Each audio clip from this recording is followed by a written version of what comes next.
ప్రసిద్ధ సూఫీ ఆధ్యాత్మిక పర్యాటక కేంద్రమైన కడప అమీన్ పీర్ పెద్ద దర్గా ఉరుసు ఉత్సవాలు ఘనంగా జరుగుతున్నాయి. రాష్ట్ర ప్రభుత్వం తరపున జిల్లా కలెక్టర్ శ్రీధర్ చేరుకూరి గురువారం ప్రభుత్వ లాంఛనాలతో కడప శాసనసభ్యురాలు మాధవిరెడ్డితో కలిసి చాదర్ సమర్పించారు. అనంతరం కలెక్టర్ మీడియాతో మాట్లాడుతూ ప్రభుత్వం తరపున చాదర్ సమర్పించడం సంతోషంగా ఉందని, అన్ని రంగాల్లో జిల్లా అభివృద్ధి చెందాలని అల్లాను ప్రార్థించినట్లు తెలిపారు. ప్రభుత్వం తరపున చాదర్ సమర్పించడం జరిగింది.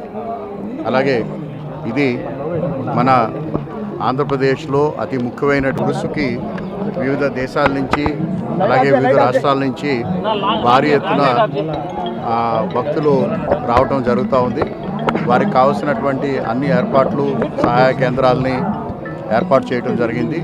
అదేవిధంగా కడప పట్టణాన్ని సుందరంగా తీర్చిదిద్దటం, అలాగే ఇక్కడికి వస్తున్నటువంటి భక్తులందరికీ కూడా ప్రభుత్వం తరఫున సాదరంగా ఆహ్వానం పలుకుతూ ఈ కడప అమీన్ పీర్ దర్గా అనేది మత సామరస్యానికి ఒక ప్రతీకగా ఉంటుంది. అన్ని మతాల వారు, అన్ని కులాల వారు ఈ యొక్క దర్గాని దర్శించుకుంటారు.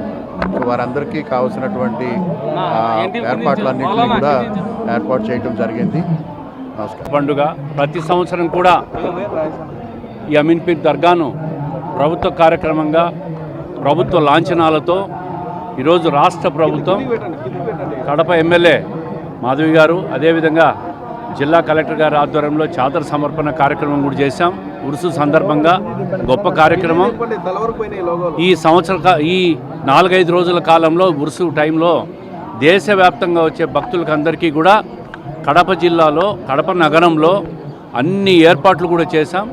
జిల్లా అధికార యంత్రాంగం, జిల్లా కలెక్టర్ గారి ఆధ్వర్యంలో అన్ని ఏర్పాట్లు కూడా చేశాం. ఏ భక్తుని కూడా ఎక్కడ అసౌకర్యం కలగకుండా శానిటేషన్ వ్యవస్థ కానీ, అదేవిధంగా తాగునీరు, మెడికల్ ఫెసిలిటీసు ఇవన్నీ కూడా చేశాం.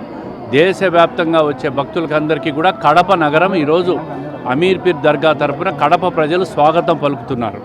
ప్రతి భక్తుడు కూడా వచ్చి అమీర్ పీర్ దర్గాను సందర్శించి వారి ఆశీస్సులు పొందాలని, అదేవిధంగా మానవాళికంతా కూడా భగవంతుని ఆశీస్సులు ఉండాలని చెప్పి మనస్ఫూర్తిగా భగవంతుని కోరుకుంటూ అమీన్ పీర్ దర్గా ఉరుసు శుభాకాంక్షలు తెలియజేస్తాం.